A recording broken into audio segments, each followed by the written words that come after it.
그리고 4장에서요. 블레셋과의 전투가 시작됩니다. 블레셋은 이스라엘의 영토를 시시때때로 침범을 했어요. 그 블레셋이 특히나 또 강했기 때문에 시시때때로 이렇게 침범을 하고 했으니까 이스라엘에게는 정말 두려운 존재였을 거예요. 그래서 이스라엘이 대패하여서 이제 이스라엘 군사 4,000명이 죽게 됩니다. 이스라엘 군사 4,000명이 죽었지만 이스라엘 백성이 이 전쟁으로 인해서 3만 명이나 죽었어요. 3만 명. 이게 보통 죽은 게 아니죠. 우리 지금 코로나로 인해서 지금 사람이 몇만 명 죽어가는 것도 얼마나 전 세계가 벌벌 떨고 있습니까? 그죠? 지금 이스라엘이 이 블레셋과의 전투로 인해서 3만 명이나 죽었어요. 그리고 언약궤가 뺏기는 사건이 일어납니다. 이 언약궤가 왜 빼앗겼겠어요? 그죠? 정말 어떤 일이 있는지 한번 봅니다. 이스라엘은 나가서 블레셋 사람들과 싸우려고 에베네셀 곁에 진치고 블레셋 사람들은 아벡에 진쳤더니 2절 블레셋 사람들이 이스라엘에 대하여 전열을 벌이니라. 그들이 싸우다가 이스라엘이 블레셋 사람들 앞에서 패하여 그들에게 전쟁에서 죽임을 당한 군사가 4,000명 가량이라. 백성이 진영으로 돌아오매 이스라엘 장로들이 이르되 여호와께서 어찌하여 우리에게 오늘 블레셋 사람들 앞에 패하게 하셨는고? 여호와의 언약궤를 실로에서 우리에게로 가져다가 우리 중에 있게 하여 그것으로 우리를 우리 원수들의 손에 구원하게 하자. 이 사람들이 지금 이스라엘 장로들이라는 사람들이 지금 이 전쟁에 언약궤가 없어서 이제 짓다고 생각하니까 언약궤를 빨리 실로에서 갖고 와야 된다라고 지금 얘기하고 있는 거예요. 이에 백성이 실로에 사람을 보내어 그룹 사이에 계신 만군의 여호와의 언약궤를 거기서 가져왔고 엘리의 두 아들 홈니와 비느하스는 하나님의 언약궤와 함께 거기에 있었더라. 지금 이런 상황이에요. 지금 이스라엘 장로들이나 이 백성들 사이에 이 어떤 생각이 있는 거예요. 전쟁이 있더라도 언약궤만 있으면 무조건 승리할 것이다. 이런 거. 꼭 부적처럼 여기는 거죠. 어떤 사람은 차에 거기 앞에 십자가 이렇게 달아놓잖아요. 그죠? 그러면은 악귀가 가까이 하지 않아서 사고 안 날 것이다. 이렇게 막아준다고 생각을 하죠. 정말 상징적인 것이 정말 무섭습니다. 그죠? 그래서 꼭 어떤 사람은 꼭 십자가 아래 가서 기도를 해야만이 하나님이 들으신다고 생각하는 거. 이런 게 다 똑같은 거예요. 우리가 교회 십자가 그래서 우리 교회는 안 달죠. 근데 수많은 교회에서 십자가를 답니다. 상징적으로. 근데 그 앞에서 꼭 기도해야만이 된다고 생각하고 단으로 올라가서 기도할 때 더욱더 능력이 있다고 생각하고 이런 모든 것이 다 사실 지금 이스라엘 백성들이 언약궤가 하나에 가지고 나가면 이긴다는 그 부적과 같은 역할을 하는 것과 비슷한 그런 경우들입니다. 또 우리에겐 또 어떤 게 있죠? 주일 성수하면 왠지 일이 잘 풀릴 것 같고 그걸로 인해서 좀 잘 될 것 같은 마음이 평안한 거. 어떤 사람은 마음이 불편하기 때문에 교회를 갔다 와야 된다고 하는 사람도 있대죠. 이런 생각들이 다 우상 숭배입니다. 이 전쟁에서 엘리 가문의 심판이 이루어집니다. 두 아들이 죽고 그뿐만이 아닙니다. 해산하던 며느리가 죽습니다. 해산하던 며느리 아기를 낳았는데 죽어요. 그 아기 이름을 뭐라 그래요? 이가봇. 하나님의 영광이 내게서 떠났다. 그러면 죽잖아요. 그리고 또 그 소식을 듣고서 엘리 제사장이 이 비둔하여서 의자가 이렇게 부서지면서 자빠져가지고 목이 부러져 죽습니다. 왜 그러냐면요. 엘리 제사장 가문의 그 심판을 예고할 때 그 아들들이 죽임을 당할 것을 말씀하셨거든요. 이제 그것이 이제 심판이라는 걸 이제 알은 거예요. 그러니까 이제 올 것이 왔구나 이렇게 해서 엘리 제사장이 이제 스스로 그러고 뭐 목숨을 끊은 게 아니라 그냥 그렇게 넘어져서 죽어요. 하나님이 죽이신 거죠. 엘리 제사장 가문의 심판은 이스라엘 전체에 대한 하나님의 심판이나 마찬가지입니다. 그만큼 영적으로 어찌 보면 하나님과 가장 민감하고 깨어있어야 될 그 제사장이 타락했다는 것은 이제 심판할 수밖에 없습니다. 그리고 뭐 지금 보시다시피 장로들이나 백성들조차도 막 이 언약궤만 있으면 우리는 승리할 거야 이렇게 생각하고 있을 정도로 그렇게 무지하고 영적으로 어두웠으니까요. 어찌 보면 그리스도인들의 타락으로 인해서 더 이상 복음이 전해지지 않는 이 땅에 하나님께서는 내가 언제 심판을 해야 되나 그런 생각을 하고 있지 않을까 하는 두려운 생각까지 듭니다. 엘리 제사장을 표현할 때 비둔하다라는 표현 쓰는데요. 이게 히브리의 원어의 뜻으로는 무겁다라는 뜻이거든요. 그런데 하나님의 영광이 떠났다 할 때 이가봇 하잖아요. 하나님의 영광 할 때 그때 그 카보드라는 말이 또 하나님의 영광이에요. 그 카보드가 또 무겁다라는 뜻이에요. 좀 야릇하죠?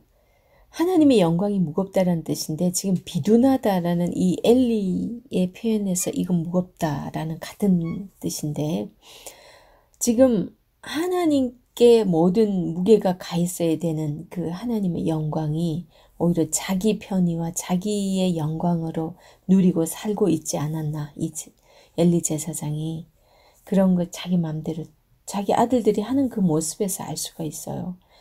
그랬다는 것이 지금 엘리 제사장 가문의 그 멸망의 원인이 됩니다.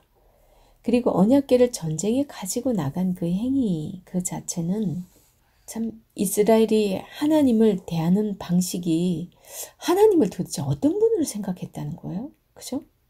나의 유익의 수단으로 삼았다는 거죠. 그죠?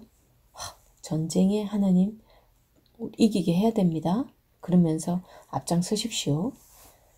그렇게 하면서 지금 자신들의 그 유익의 수단으로서 지금 언약궤를 들고 가는 하나님을 수단화시키는 얼마나 이기적인 행동인지 모릅니다. 그 결과 이제 하나님의 임재가 있는 이스라엘 땅이 이가봇 하나님의 영광이 떠났다라는 그 고백을 이 스스로 하게 되잖아요. 이 며느리 입으로 하게 됩니다. 그죠? 그렇게 하면서 이제 죽죠. 그 다음에 이제 8절에 보면 블레셋 사람은 오히려 이 이스라엘 백성들은 오히려 영광이 하나님께 떠났다라는 이런 고백이나 하고 있고 하나님의 언약궤를 오히려 그렇게 전쟁에 메고 감으로 인해서 하나님을 오히려 자기들의 그 유익의 수단으로 그렇게 여기고 있었다면 그런데요. 반면에 8절에서 보면 블레셋 사람들은 오히려 뭐라고 얘기하고 있는지 볼까요? 블레셋 사람들 우리에게 화로다. 8절 누가 우리를 이 능한 신들의 손에서 건지리요. 그들은 광야에서 여러 가지 재앙으로 애굽인을 친 신들이니라. 이렇게 두려워하고 있는 거예요. 이제 이 언약궤를 메고 온 그것을 보고서 이게 정말 아이러니합니다. 그죠?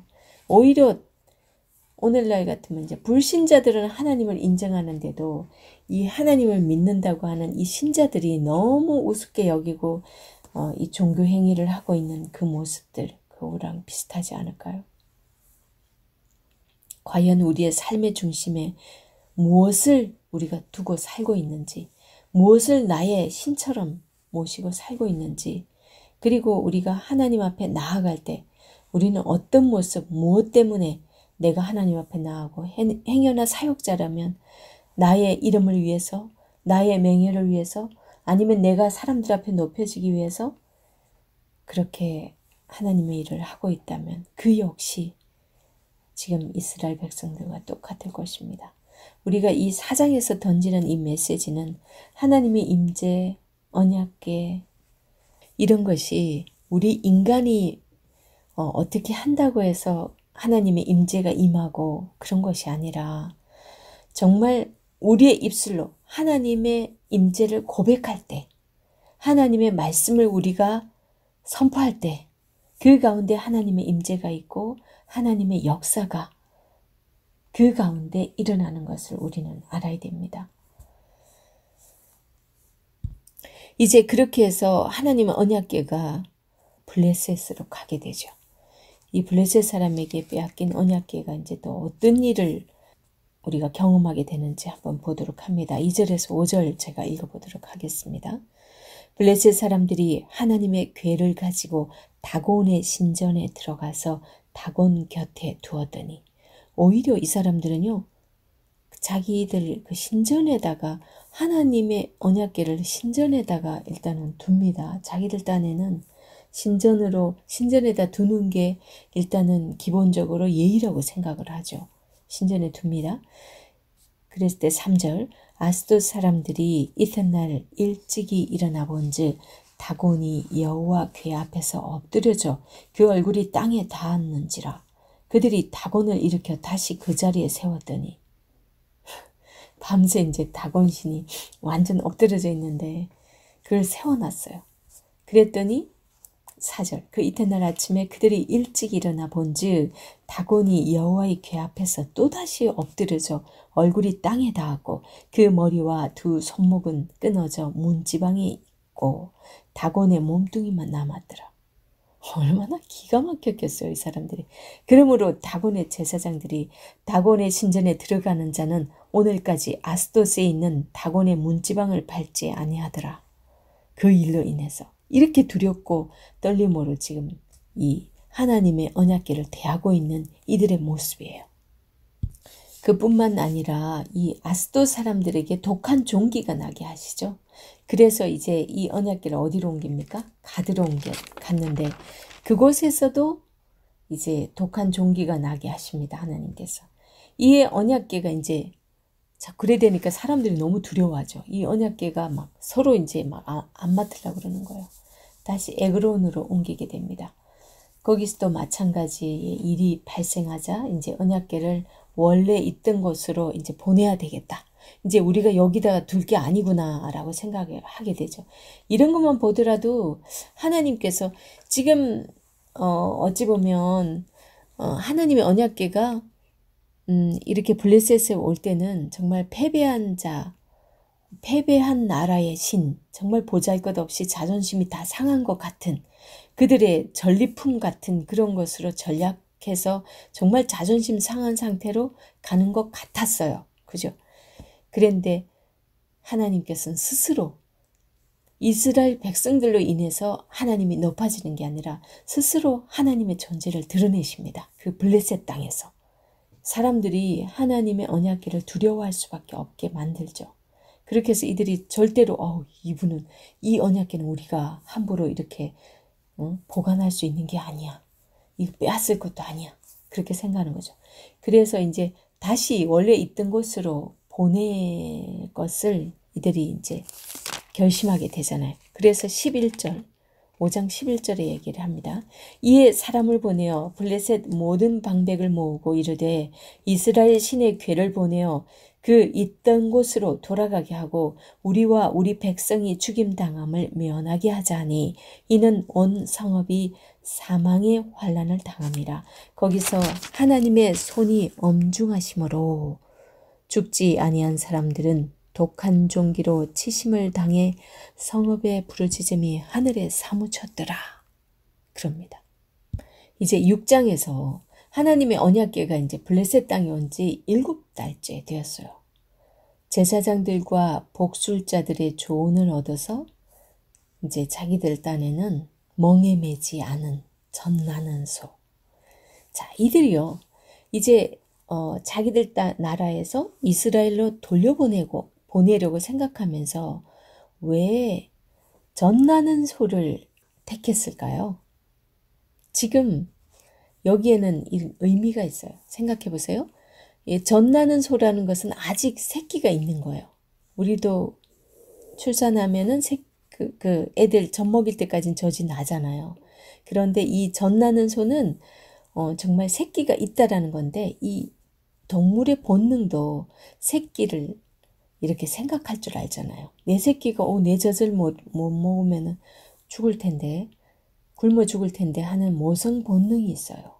그러기 때문에 이들이 다시 돌아오게 될 거를 인간적인 생각이라면 우리의 일반적인 이치라면 저 전나는 소에게다가 메어서 보내면 그거는 분명히 다시 이 한테로 돌아올 거다. 하지만 이렇게 함으로 인해 갖고 진짜 저분이 하나님의 신이고 두려운 존재라면은 있어야 될 곳으로 갈 것이다.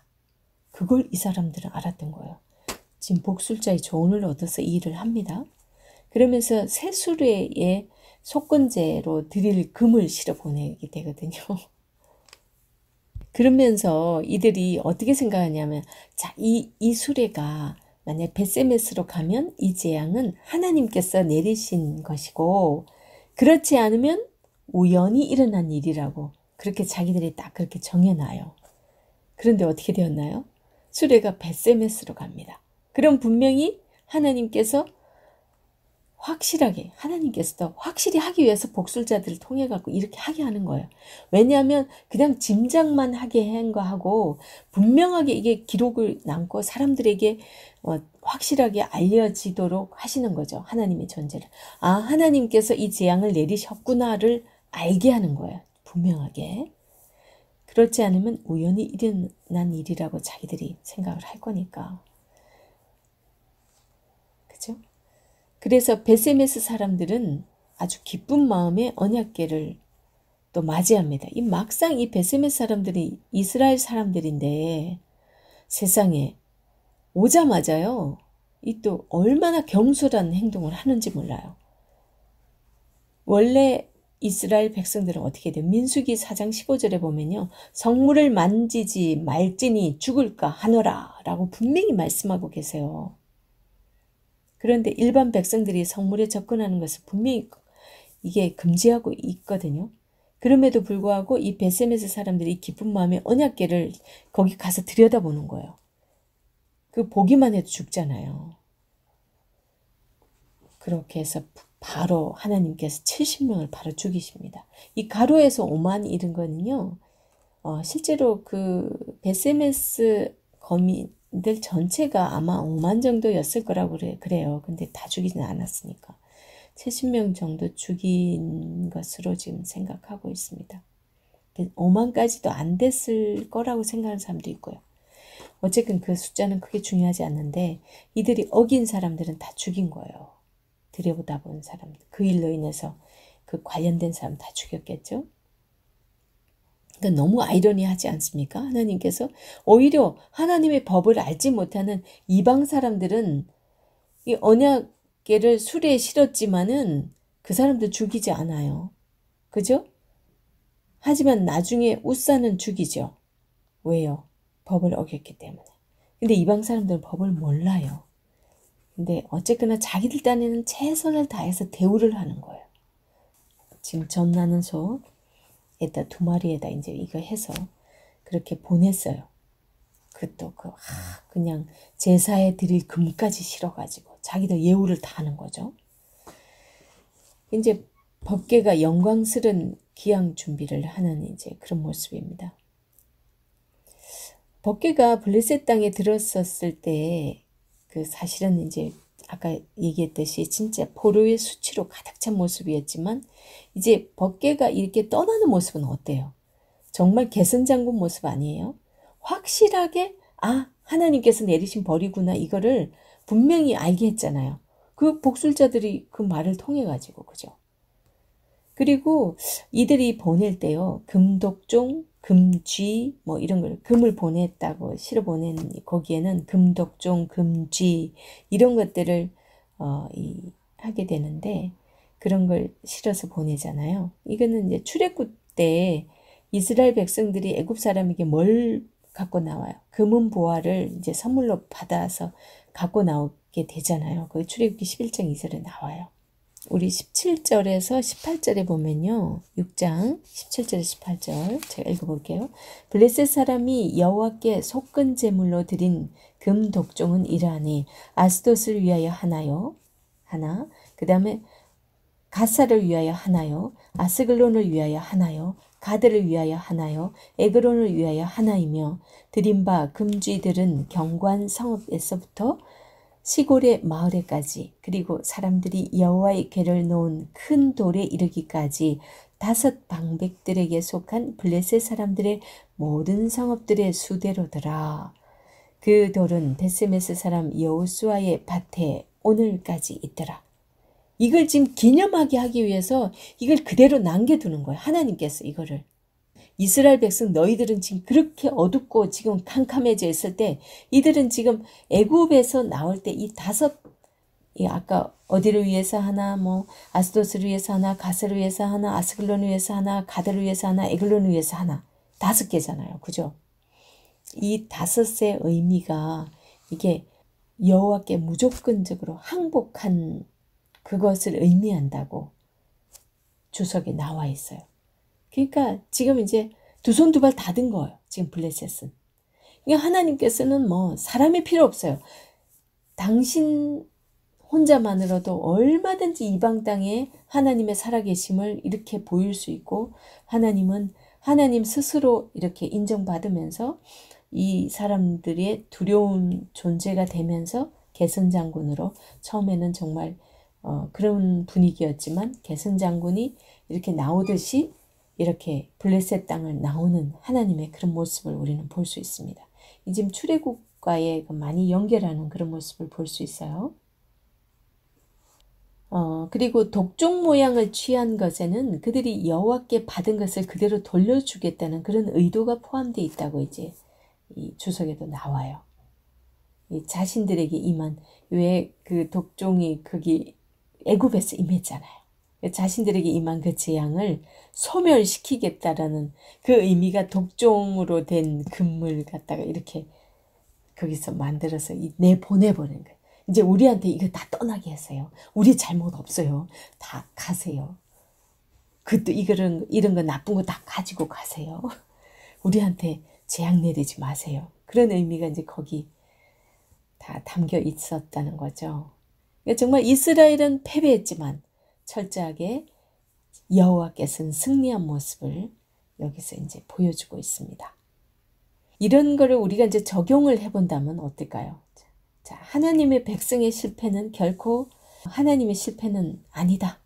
우리 인간들의 모습이 잘못된다 하더라도 하나님께서는 그 사람은 죽일지언정 하나님은 끝까지 높아지시고 하나님은 우리의 실패지만 하나님은 실패가 아니라는 거.